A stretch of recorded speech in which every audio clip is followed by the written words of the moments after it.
陕北紅軍到底有多少人？毛主席為什麼最終選這兒當長征的終點？1936年10月，紅軍三大主力在甘肅會寧勝利會師長征結束。可勝利的背後是觸目驚心的損失。紅一方面軍從8萬人銳減到7000人，紅二方面軍剩14000人，號稱10萬之眾的紅四方面軍也只剩42000人，加上紅25軍的4000人，一對比，紅四方面軍居然算是保存最完整的。問題來了，明明紅四方面軍兵強馬壯，毛主席為什麼最終下決心落腳陝北？這背後有偶然也有必然。其實陝北不是最初的選擇。1934年4月，廣昌戰鬥失利後，博古里德提出戰略轉移，最初的目標是去湘西與紅二六軍團會合，可蔣介石早看穿了這個意圖，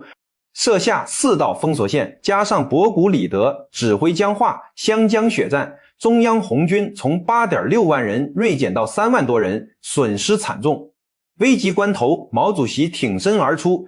在1934年12月黎平會議上力主放棄湘西計劃，改向遵義進軍。遵義會議後，毛主席取得領導權，可蔣介石隨即調集150個團圍攻，中央又被迫放棄遵義，決定北渡長江與紅四方面軍會合，4渡赤水出奇兵。紅軍終於渡過大渡河，與紅四方面軍會師。此時紅四方面軍有8萬多人，而中央紅軍僅剩1萬人，按理說正是強力助手，可張國焘等人鬧分裂，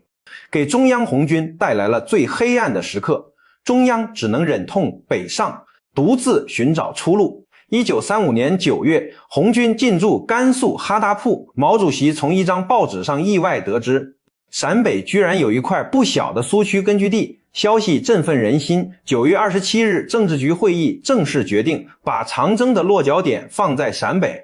喊出到抗日前線去的口號，全軍直奔陝北。其實中央不是不想和紅二四方面軍會合，而是實在做不到，湘江一戰被打疼了。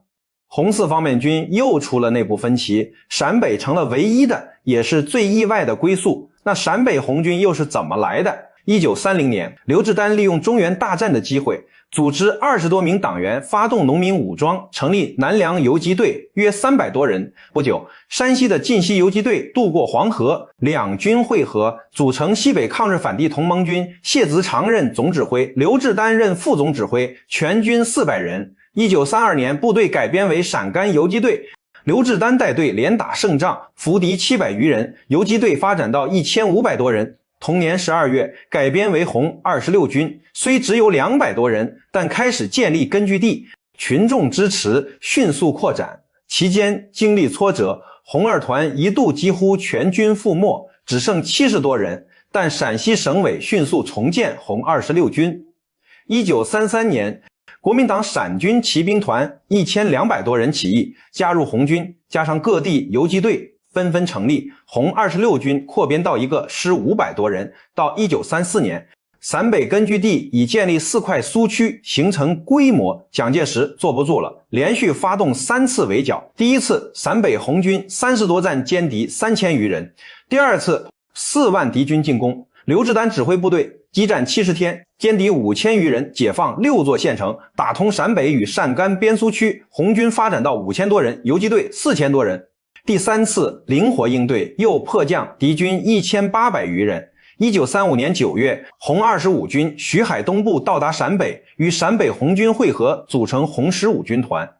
徐海東任軍團長，劉志丹任副軍團長，陝北紅軍實力大增。而國民黨在報紙上高喊陝北紅軍危險，恰恰被毛主席看到，中央紅軍便決定會師陝北。會師時，陝北紅軍雖只有3000多人，實力並不算強，但對中國革命而言，它的意義無可替代。